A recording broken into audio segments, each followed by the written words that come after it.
Grabe, mga katinig ko. Sa gitna ng pagdinig, muling pinainit ni Senador Marcoleta ang usapan matapos niyang ibunyag ang umano'y office order na inilabas daw noong Setyembre 17, 2025 ni Acting Ombudsman.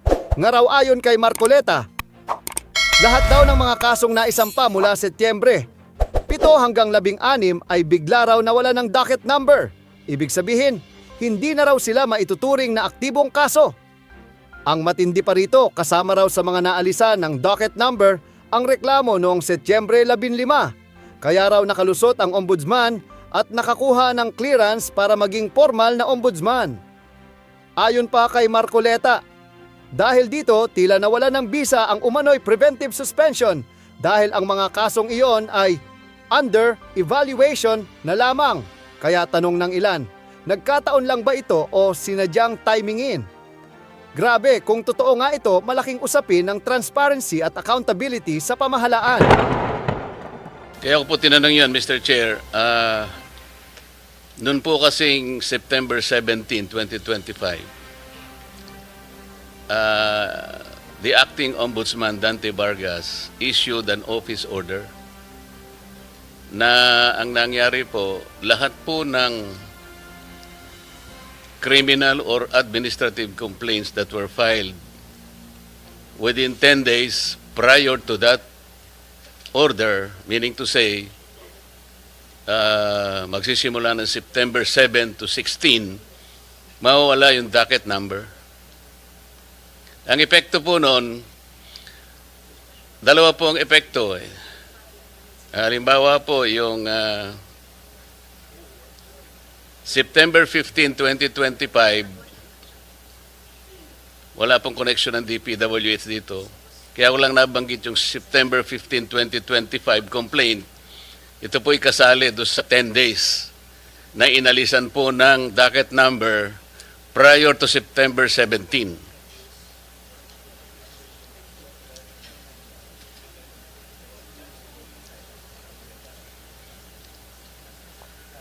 So, ang epekto po ng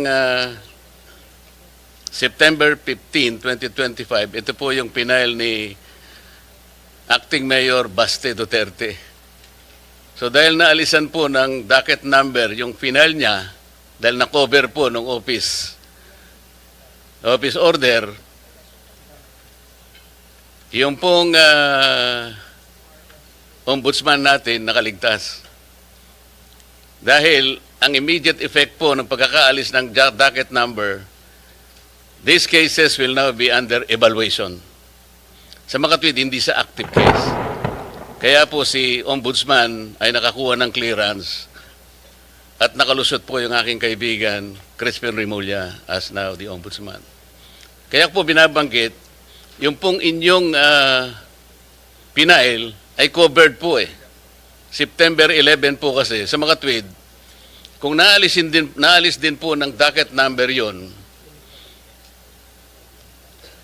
nalagay sila ngayon sa evaluation process. So sa makatwid, kung makikita ninyo, walang basis yung preventive suspension. Because they became cases under evaluation. Napansin po nyo, Secretary?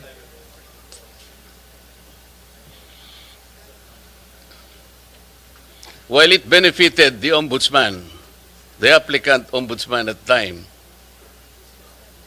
hindi po nagkabisa yung suspension ninyo. Because both of these cases were covered under the order issued by Dante Vargas. So may nagsasabi nga, Mr. Chair, kapag ikaw ay nanalangin para umulan, kinakailangan ay pagtiyagaan mo yung putik na idudulot nito. So, nasaan po ngayon yung suspension? Opo. So, hindi pa, right now po, ang immediate po kasi naming naging action, pagka-file namin ng kaso, ay ito nga po, no?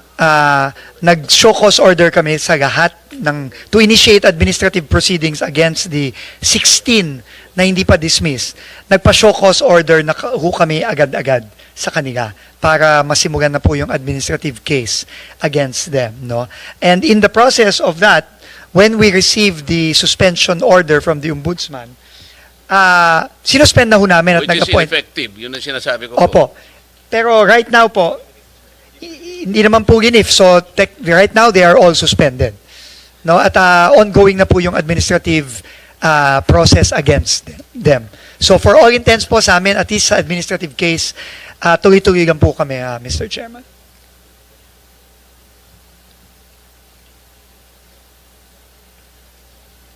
Mr. Secretary, nakikita ko po kasi dito, meron kang USEC for Regional Operations. Merong isa ring USEC for Regional Operations. Parang si USEC Bisnar yata, Luzon.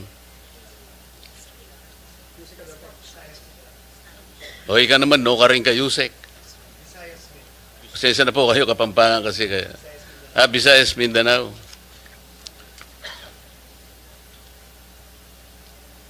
Pero, Mr. Secretary, yung DPWH Undersecretary for Luzon has responsibilities that include, among others, overall supervision and control over operations of all regional offices in Luzon, control over all DPWH-funded infrastructure projects, including those funded by other agencies and implemented by the DPWH in his area of assignment. Tama po? Tama po, Mr. Chairman. So, napakalaking responsibilidad po ito. Pinagtiyagaan ko pong ipagtanong ang pinanggalingan po ni Yusek Bisnar. Medyo nakakabahala po. Pasensya na po. Noon pong August 15, 1998, Yusek Bisnar, hanggang October 4, 2000, or 2 years and 1 month, kayo po ay nasa PHAU Headquarters Support Service, HSS. Ang ibig pala sabihin ng PHAU, ito po yung Personnel Holding and Accounting Unit na nakakabahala po ang kalagayan sapagkat ito po pala ay mga police personnel assigned to PHAU for various reasons, including secondment to other agencies, those on study leave, or those under floating status, such as personnel with pending criminal investigation, etc., etc. And then, in January 16, 2002 to November 7, 2002, ganun din po, PHAU, HSS. Ganun din po sa November 8, 2002 to 2003, 4 months ito. Ang pinaka medyo maduguri ito, Secretary, PHAU, HSS, March 4, 2003 to March 15, 2012, or a period of 9 years. Ano po ang, bakit po kayo naka-float ng ganito katagal pong panahon? More than from 1998 to 2012, it's more than 11 years. Were you in floating status, sir? Mr. Chair, with the permission of the Secretary. Go ahead, Yusek. From 1998 to 2001, Mr. Chair, I was detailed to the Presidential Anti-Organized Crime Task Force. What is that, sir? The Presidential Anti-Organized Crime Task Force. Yun Mr. yung Chair. PAOK-TF. Yes, sir. That's 2001 to 1998 to 2001 or 2002, Mr. Chair. 1998. Pero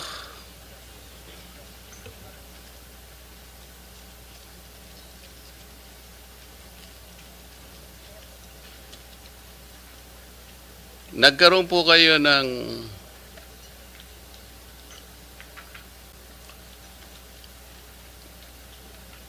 you obtained your bachelor's degree, Philippine Military Academy, 1986-1990 po. Yes, Mr. Chair.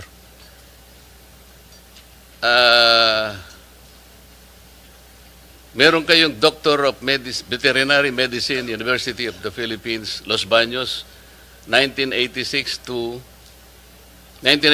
to 86. I attended the Did you finish the this? program. Apparently, parang hindi nyo naman nakumpleto. Tama? It's only for 1 year, 1 year. Mr. Chair. And then, meron kayong associate degree in nursing in Houston Community College System in the United States. Yes, Mr. Chair. Did you complete this? Yes, Mr. Chair. And then, meron kayong Master in Management, Philippine Christian University, 2014. Nakumpleto nyo ito. Yes, Mr. Chair. Did you complete it? Yes, Mr. Chair. I'm not sure of the exact- Masteral degree, you completed it in 1 year? It's a master's program offered by the PCU, Mr. Chair. So it's not a degree, it's a program. Nakasulat po kasi sa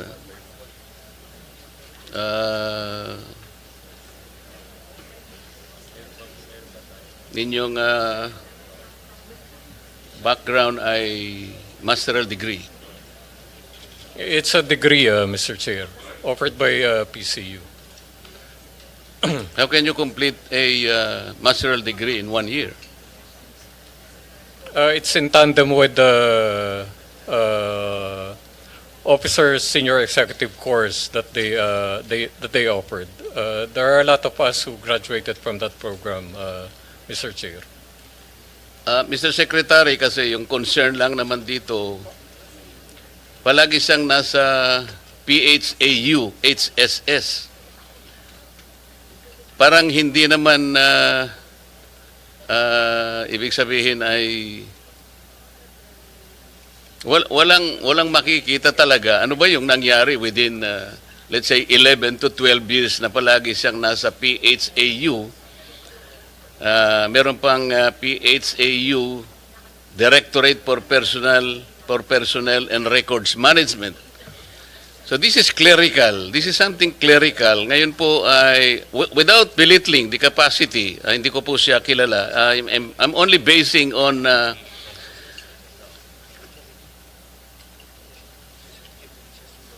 kasi po noong 2003 kayo po ay nung makuha po niyo yung associate degree in nursing in Houston Community College, nakakuha po ba kayo ng student visa? Yung F1 visa? No, Mr. Chair.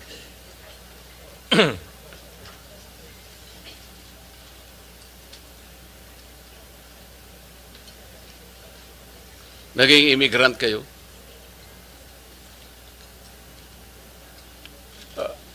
Mr. Chair, just to clarify, by 2003, I was dropped from roles by the PNP.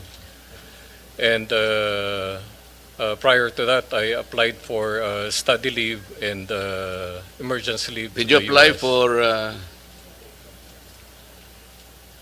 citizenship or did you become immigrant? I did not apply for citizenship. Pero naging Mr. Chair. immigrant kayo? Yes, sir, Your Honor. But citizenship is a requirement for PNP members under Republic Act 6975. You know that, sir. Yes, Your Honor. So kung wala po kayong F1 visa, paano kayo nakapag-aral sa Houston University Community College? When I was already dropped from roles by the PNP in 2003, sir, that's the only time that I applied, Your Honor. Or immigrant status? Yes, Your Honor. So, Mr. Secretary, kaya ko lang po tinatanong to, hindi po kasi malinaw ano po yung nangyari kay Yusek kasi PHAU eh. Parang meron siyang negative impression na floating status, parang may nakagawa siya ng kasalanan. Dito po kasi, doon po nung 2003, USEC, meron po kasing report na you were dropped from the rolls and then it was instead modified to 30-day suspension. Sabi niyo, you were dropped from the rolls. It was eventually modified, Your Honor. What is this hurling profanities at CIDG officers in April 2022? Meron po kasing report na ganito. May I be clarified, Your Honor? According to the limited information available online, then Police Major General Bisnar parked his vehicle in the CIDG National Capital Region Field Unit compound and confronted the guard on duty, claiming the compound gate encroached on the pedestrian lane. Mga ganon.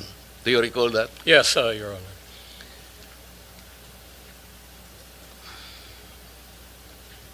And you have been reported to have berated a police officer assigned at the CIDG for wearing a bracelet at that time. Yes, Your Honor. In October 2024, a complaint for grave abuse of discretion and unjust vexation against Bisnar were filed before the Quezon City Prosecutor Office by one Marites Cabilian, a non-uniformed personnel assigned to the PNP Directorate for Controllership. Yes, Your Honor. So, Mr. Secretary, this is a very important position. As I said, I do not know him. I just relied on some of the facts which he admitted today. This is a huge responsibility. It's not only overall supervision, but he will be placed in control over operations of all regions in Luzon. Alam naman po natin dito ang pinag-uusapan natin sa Blue Ribbon Committee na talaga takot-takot na anomalya po yung ano. I am just a little bit wary na I do not judge your discretion in hiring personnel, Mr. Secretary, but just the same, you may or may not know about all these details. I will probably provide you with this. Thank you very much, Mr. Chair. Mr. Chairman, if I may just make Yes, go ahead, quick, Secretary Dizon. quick manifestation. First of all po, no, I've worked with Undersecretary Bisnar, former General Bisnar, for several months already. No? Former General Bisnar was recommended to me when I was appointed to be DOTR Secretary in February. And since then, we have worked together very closely. No? As he was head of the Office of Transportation Security, our OTS, and together we were able to really work hand in hand to virtually eliminate the problems of laglagbala and other problems facing our airports. No?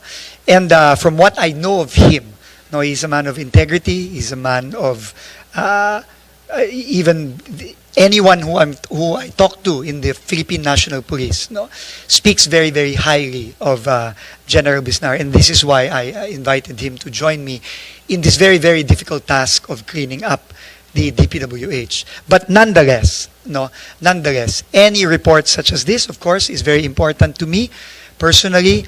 And just for the information po of the committee and of Senator Marcoleta, I asked the NBI as well as the private sector groups to help me independently vet all the undersecretaries and assistant secretaries that I have personally brought into the DPWH, and that process of independent vetting is also ongoing. That's why the input of Senator Marcoleta is very welcome, because this is something that I do. At dyan nagtatapos ang usapan natin ngayon. Kung may gusto kang idagdag o reaksyon, i-comment mo lang sa baba. Boses mo'y mahalaga. huwag kalimutang i-like, share, at subscribe para sama-sama nating palakasin ang Tinig ng Bayan. Hanggang sa susunod, tandaan, ang may alam, may laban! Awesome!